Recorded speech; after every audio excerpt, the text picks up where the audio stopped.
Putri dengan NIM 2203294. Saya pada kesempatan kali ini saya akan membawakan presentasi dengan topik HACCP yang merupakan singkatan dari Hazard Analysis and Critical Control Point. Dalam kesempatan kali ini saya akan menjelaskan secara mendalam tentang apa itu HACCP, bagaimana sejarah dan penerapannya di dunia serta di Indonesia. Prinsip-prinsip utama yang menjadi dasar sistem ini, langkah-langkah penerapannya, serta contoh aplikasinya di berbagai industri pangan. Tujuan utama dari presentasi ini adalah agar kita memahami bahwa HACCP bukan sekedar prosedur teknis, tetapi merupakan sistem manajemen keamanan pangan yang sangat penting dan terintegrasi, yang menjamin bahwa setiap produk pangan yang kita konsumsi aman, higienis, dan berkualitas tinggi. Kemudian, mengapa keamanan pangan itu penting? Sebelum masuk ke pembahasan HACCP, kita perlu menyadari terlebih dahulu mengapa keamanan pangan menjadi isu yang sangat krusial di dunia modern. Setiap hari, jutaan produk makanan diproduksi, diproses, didistribusikan, dan dikonsumsi oleh masyarakat. Proses ini melibatkan rantai yang panjang, mulai dari bahan baku di tingkat petani, proses produksi di pabrik, hingga penjualan di toko dan konsumsi di rumah tangga. Selama proses panjang tersebut, risiko terjadinya kontaminasi bisa muncul kapan saja. Kontaminasi ini bisa berupa bahaya biologis seperti bakteri dan virus, bahaya kimia seperti residu pestisida atau logam berat, maupun bahaya fisik seperti pecahan kaca atau logam dalam makanan. Kasus-kasus keracunan makanan, produk yang ditarik dari pasaran, dan wabah penyakit akibat pangan tercemar menunjukkan bahwa keamanan pangan adalah aspek vital yang tidak bisa diabaikan. Disinilah sistem HACCP berperan penting sebagai sebuah alat pencegahan yang ilmiah dan sistematis untuk menjaga keamanan pangan sejak awal proses produksi hingga proses akhir. Kemudian, ada pengertian HACCP. HACCP itu sendiri adalah singkatan dari Hazard Analysis and Critical Control Point, yang secara sederhana dapat diartikan sebagai analisis bahaya dan titik kendali kritis. Menurut definisinya, HACCP adalah sebuah metode sistematis berbasis sains yang digunakan untuk mengidentifikasi, mengevaluasi, dan mengendalikan bahaya yang signifikan bagi keamanan pangan. Tujuan utamanya adalah untuk memastikan bahwa setiap produksi yang dihasilkan aman dikonsumsi. Berbeda dengan metode pemeriksaan akhir yang hanya mengecek produk setelah selesai dibuat, HACCP bekerja secara preventif, artinya sistem ini mencegah bahaya sejak dini sebelum makanan menjadi berisiko. Lalu HACCP menilai setiap tahap dalam proses produksi, mulai dari bahan baku, penyimpanan, pengolahan, pengemasan, hingga distribusi. Setiap titik yang berpotensi menimbulkan bahaya akan dianalisis dan dikendalikan secara terukur. Dengan demikian, sistem HACCP tidak hanya menjamin keamanan produk, tetapi juga mendorong industri pangan untuk meningkatkan efisiensi, memperbaiki desain peralatan, dan menerapkan praktik operasional yang lebih higienis dan bertanggung jawab. Kemudian ada sejarah dan perkembangan HACCP. Menarik untuk diketahui bahwa sistem HACCP pertama kali dikembangkan pada tahun 1959 oleh NASA, bekerja sama dengan Pillsbury Company dan Laboratorium Angkatan Darat Amerika Serikat. Pada saat itu, NASA memiliki satu tantangan besar, yaitu menjamin keamanan pangan untuk para astronot yang akan melakukan perjalanan ke luar angkasa. Karena di ruang angkasa tidak mungkin dilakukan pemeriksaan atau pengolahan ulang makanan, maka makanan yang dibawa harus benar-benar bebas dari bahaya biologis, kimia, maupun fisik. Dari sinilah konsep HACCP lahir, sebuah sistem yang berfokus pada pencegahan bahaya, bukan pada pengujian produk akhir. Selama dekade 1960-an hingga 1970-an, sistem HACCP mulai diadopsi oleh berbagai perusahaan makanan di Amerika Serikat.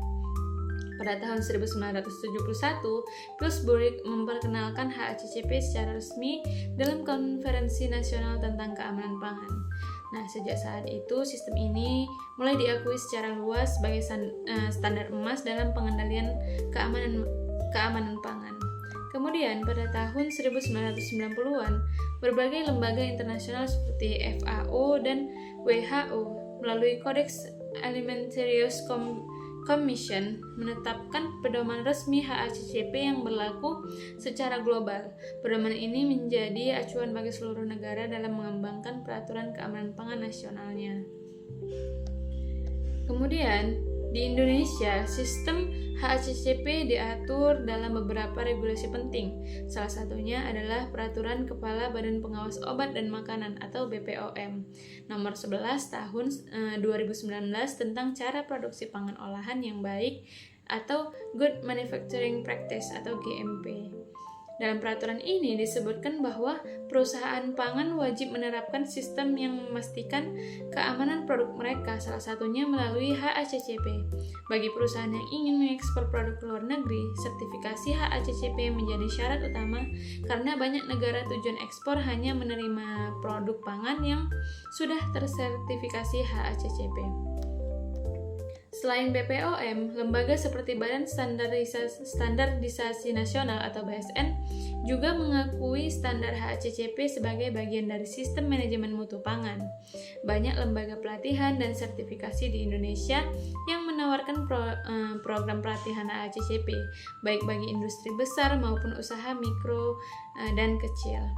Penerapan HACCP di Indonesia juga semakin berkembang di sektor-sektor seperti perikanan, pengolahan daging, susu, dan produk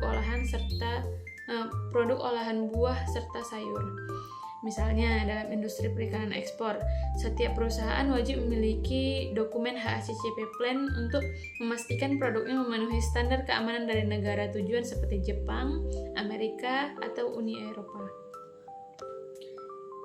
Secara umum, HACCP memiliki tujuan utama untuk mencegah bahaya keamanan pangan sejak awal hingga proses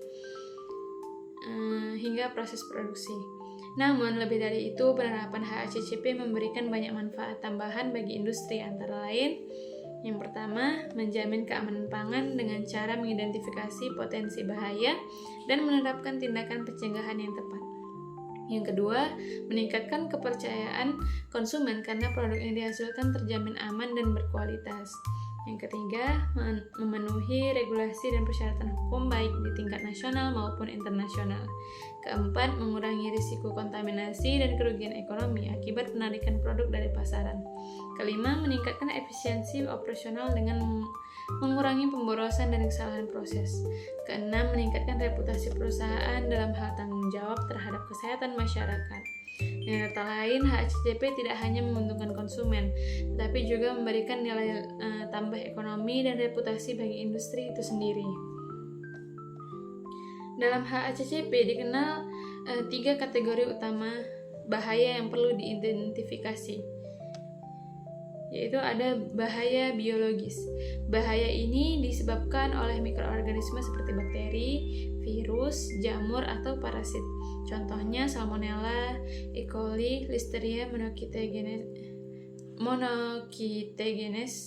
dan Campylobacter. Mikroorganisme ini bisa berkembang biak di makanan yang tidak disimpan dengan baik dan dapat menyebabkan keracunan atau infeksi makanan. Yang selanjutnya ada bahaya kimiawi. Bahaya kimiawi terjadi jika makanan terkontaminasi oleh bahan kimia berbahaya seperti pestisida, logam berat, residu obat-obatan, atau bahan tambahan pangan berlebih. Misalnya aflatoksin pada kacang-kacangan atau merkuri pada ikan laut. Kemudian ada bahaya fisik.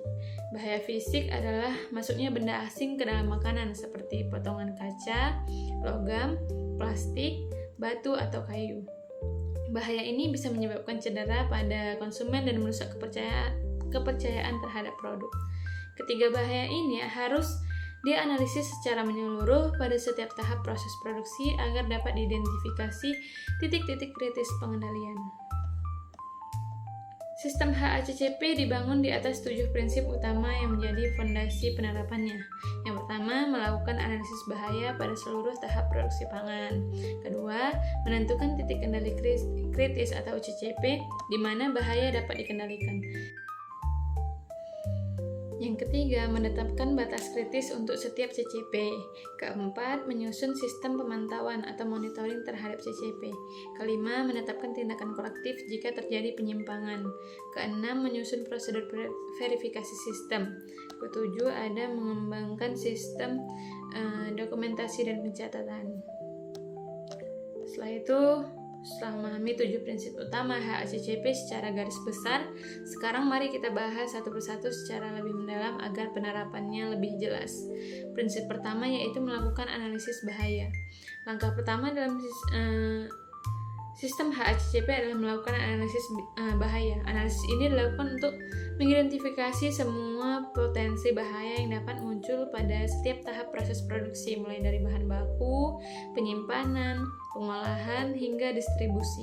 Tujuannya adalah untuk menentukan mana bahaya yang signifikan dan perlu dikendalikan agar keamanan pangan terjamin. Misalnya, jika bahan baku daging mentah berpotensi mengandung bakteri Salmonella, maka bahaya biologis tersebut harus diidentifikasi dan dicari langkah pengendaliannya, seperti pengaturan suhu atau waktu pemasakan.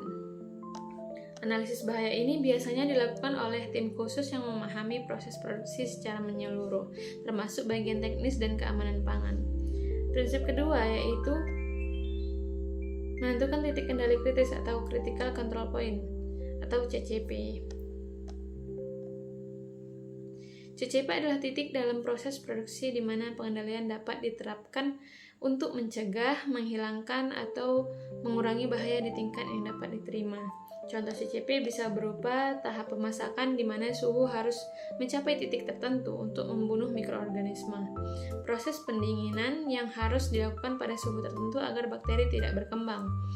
Proses pencucian bahan baku yang harus menggunakan air bersih dengan kualitas tertentu. Penentuan CCP sangat penting karena menjadi dasar dari sistem HACCP. Jika titik-titik ini tidak diawasi dengan benar, maka seluruh sistem keamanan pangan bisa gagal. Prinsip ketiga, setiap CCP harus memiliki batas kritis yang jelas. Batas kritis adalah nilai spesifik yang menunjukkan apakah suatu proses masih aman atau sudah berisiko. Batas kritis bisa berupa suhu minimal, waktu pemanasan, kadar pH, kadar kelembapan, atau konsentrasi bahan kimia tertentu. Misalnya, proses pasteurisasi susu, batas kritisnya bisa berupa suhu minimal 72 derajat Celcius selama 15 detik. Batas kritis ini tidak boleh ditentukan secara sembarangan, biasanya didasarkan pada standar ilmiah, pedoman regulator, atau hasil penelitian laboratorium. Prinsip keempat, setelah batas kritis ditetapkan, maka perlu dibuat sistem pemantauan yang memastikan setiap CCP berada dalam kendali.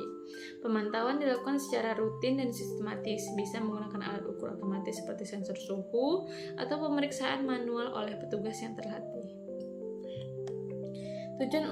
Tujuan utama monitoring adalah untuk mendeteksi sedini mungkin jika terjadi penyimpangan dari batas kritis. Dengan begitu, tindakan korektif bisa segera diambil sebelum produk menjadi tidak aman. Prinsip kelima, jika hasil pemantauan menunjukkan bahwa batas kritis tidak terpenuhi, maka langkah berikutnya adalah melakukan tindakan korektif. Tindakan korektif merupakan langkah perbaikan yang diambil untuk yang pertama, mengembalikan proses di kondisi yang terkendali, dan yang kedua, menangani produk yang mungkin sudah terpengaruh oleh penyimpangan tersebut. Contohnya, jika suhu pendinginan daging tidak mencapai batas aman, maka tindakan korektif bisa berupa menghentikan proses, memperbaiki sistem pendingin, dan memeriksa ulang seluruh batch produk yang terpapar. Tujuannya agar tidak ada produk yang berisiko sampai ke tangan konsumen. Nah, prinsip ke-6, verifikasi dilakukan untuk memastikan bahwa sistem HACCP benar-benar berjalan dengan baik. Proses ini bisa mencakup audit internal, pengujian sampel produk, atau peninjauan ulang catatan monitoring. Dengan verifikasi, perusahaan dapat memastikan bahwa sistemnya masih efektif dan tidak ada penyimpangan yang luput dari pengawasan. Biasanya verifikasi dilakukan secara berkala, misalnya setiap bulan atau setiap kali ada perubahan besar dalam proses produksi. Prinsip ke-7, mengembangkan sistem dokumentasi. Setiap langkah dalam penerapan HACCP harus dicatat dengan baik, termasuk hasil monitoring, tindakan korektif, dan hasil verifikasi. Dokumentasi ini berfungsi sebagai bukti bahwa perusahaan telah menerapkan sistem HACCP secara konsisten. Selain itu, catatan ini juga berguna saat dilakukan audit oleh lembaga sertifikasi atau pengawas pemerintah. Nah, bagian 9 kemudian 12 langkah penerapan HACCP. Selain 7 prinsip utama tadi, ada juga 12 langkah penerapan HACCP yang menjadi pedoman praktis bagi industri pangan. Langkah-langkah ini lebih rinci dan menggambarkan tahapan nyata dalam membangun sistem HACCP di perusahaan. Nah, mari kita bahas satu persatu. Langkah pertama yaitu membentuk tim HACCP dan menentukan lingkup aplikasi. Penerapan HACCP dimulai dengan pembentukan tim HACCP yang terdiri dari para ahli di bidang keamanan pangan, produksi, teknisi, dan personel lain yang terlibat langsung dalam proses. Tim ini bertanggung jawab untuk menyusun, menerapkan, dan memelihara sistem HACCP.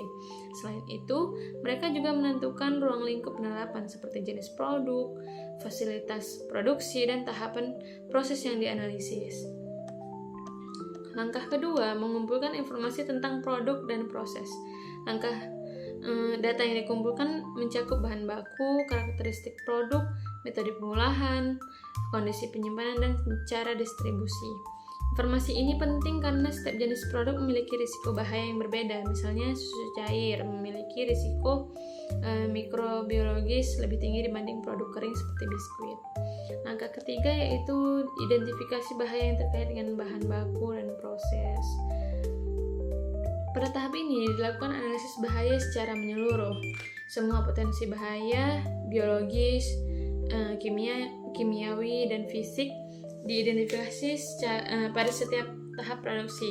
Tim kemudian menentukan bahaya mana yang paling signifikan dan harus dikendalikan. Hasil identifikasi ini akan menjadi dasar untuk menentukan titik kendali kritis pada langkah berikutnya. Langkah keempat, menentukan titik kendali kritis atau CCP. Berdasarkan hasil analisis bahaya, tim kemudian menentukan CCP atau Critical Control Point. CCP adalah tahap di mana bahaya bisa dikendalikan secara efektif.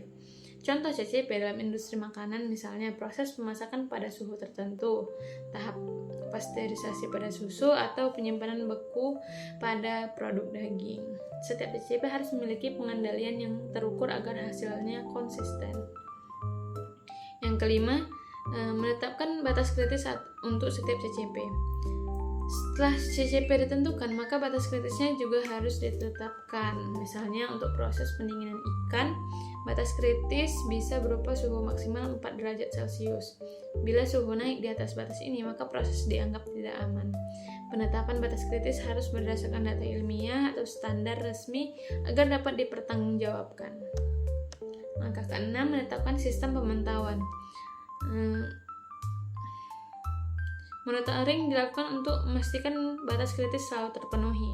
Pemantauan bisa dilakukan secara manual seperti pencatatan suhu harian atau otomatis menggunakan sensor digital. Hasil pemantauan harus dicatat agar bisa ditinjau jika terjadi masalah. Langkah ke-7, menetapkan tindakan korektif. Jika hasil monitoring menunjukkan penyimpangan, maka tindakan korektif harus segera dilakukan. Misalnya, jika suhu penyimpanan daging naik di atas batas aman, tindakan korektifnya bisa berupa pemeriksaan ulang pendingin, penyesuaian suhu, atau pemisahan produk yang terpapar. Tindakan ini bertujuan agar masalah tidak menyebar dan produk tetap aman untuk dikonsumsi. Langkah ke-8, melakukan verifikasi sistem HACCP. Verifikasi dilakukan secara berkala untuk memastikan bahwa sistem HACCP berjalan dengan benar dan efektif.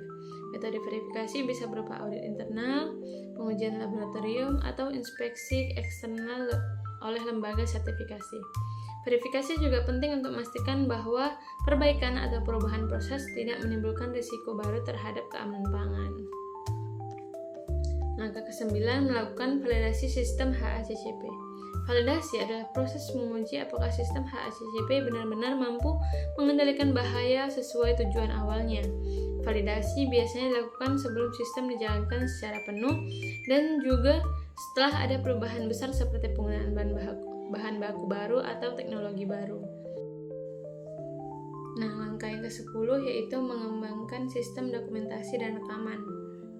Semua sistem HACCP mulai dari monitoring, tindakan korektif, hingga hasil audit harus didokumentasikan. Dokumentasi ini menjadi bukti tertulis bahwa perusahaan benar-benar menerapkan sistem HACCP dengan baik. Langkah ke-11, meninjau dan memperbarui sistem secara berkala. Lingkungan industri pangan selalu berubah, baik karena teknologi baru, bahan baku yang berbeda, maupun regulasi pemerintah yang diperbarui. Oleh karena itu, sistem HACCP harus ditinjau dan diperbarui secara berkala agar tetap relevan dan efektif. Langkah ke-12, memberikan pelatihan dan edukasi kepada karyawan. Sistem HACCP hanya bisa berjalan efektif jika setiap orang di perusahaan memahami peran dan tanggung jawabnya masing-masing. Pelatihan meliputi pemahaman tentang bahaya pangan, cara menjaga kebersihan, prosedur pemantauan hingga cara melaporkan penyimpangan. Dengan pelatihan yang baik, budaya keamanan pangan dapat terbentuk secara menyeluruh di lingkungan kerja.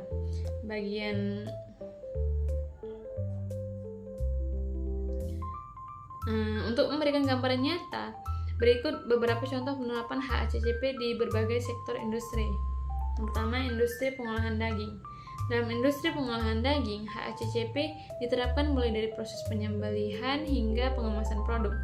Contoh CCP-nya meliputi pengendalian suhu ruang penyimpanan daging, pembersihan alat pemotong, pencegahan kontaminasi silang antara daging mentah dan matang. Setiap tahap diawasi ketat untuk memastikan produk dihasilkan benar-benar aman. Yang kedua, industri pengolahan sayur dan buah.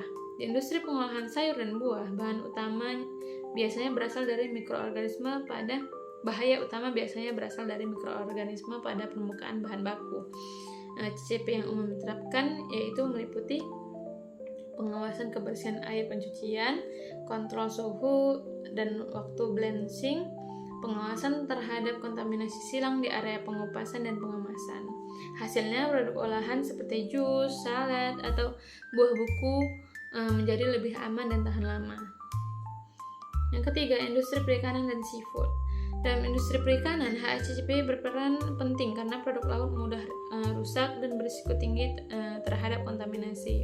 Contoh penerapannya meliputi pengendalian suhu penyimpanan ikan di bawah 5 derajat Celcius, pemeriksaan kebersihan kapal dan peralatan, pengawasan kadar histamin untuk mencegah keracunan ikan. Meskipun sistem HACCP terbukti efektif, penerapannya di lapangan tidak selalu mudah. Beberapa tantangan yang sering muncul antara lain, yang pertama, kurangnya pemahaman tenaga kerja tentang prinsip HACCP. Yang kedua, biaya implementasi awal yang cukup tinggi untuk pelatihan, peralatan, dan dokumentasi. Yang ketiga, keterbatasan fasilitas terutama pada usaha kecil, menengah, atau UKM. Yang keempat, kurangnya pengawasan rutin dan evaluasi berkala. Namun, solusi dapat dilakukan dengan menyediakan pelatihan intensif bagi seluruh staf, menerapkan HACCP secara bertahap, menggunakan bantuan lembaga pelatihan atau konsultan keamanan pangan, dan memperkuat kolaborasi antara pemerintah, akademisi, dan pelaku industri. Nah, sebagai penutup dapat kita simpulkan bahwa HACCP adalah sistem manajemen keamanan pangan yang bersifat ilmiah, preventif, dan terukur. Sistem ini memastikan bahwa setiap tahap produksi pangan dikendalikan dengan baik, sehingga produk yang sampai ke tangan konsumen aman, bermutu, dan sesuai standar internasional. Penerapan HACCP bukan hanya kewajiban hukum, tapi juga cerminan tanggung jawab moral industri terhadap kesehatan masyarakat. Dengan menerapkan HACCP, sebuah perusahaan tidak hanya melindungi konsumen, tetapi juga meningkatkan efisiensi, reputasi, dan daya saing di pasar global. Sebagai calon profesional di bidang pangan, kita perlu memahami dan mendukung penerapan HACCP di setiap lini produksi, karena dengan sistem yang kuat bukan hanya kualitas produk yang meningkat tetapi juga kesejahteraan dan kepercayaan konsumen yang akan semakin tinggi. Terima kasih telah menyimak presentasi ini hingga akhir. Semoga penjelasan mengenai HACCP ini dapat memberikan wawasan yang luas tentang pentingnya keamanan pangan dan industri modern. Nah, sekian presentasi saya. Wassalamualaikum warahmatullahi wabarakatuh. See you next time.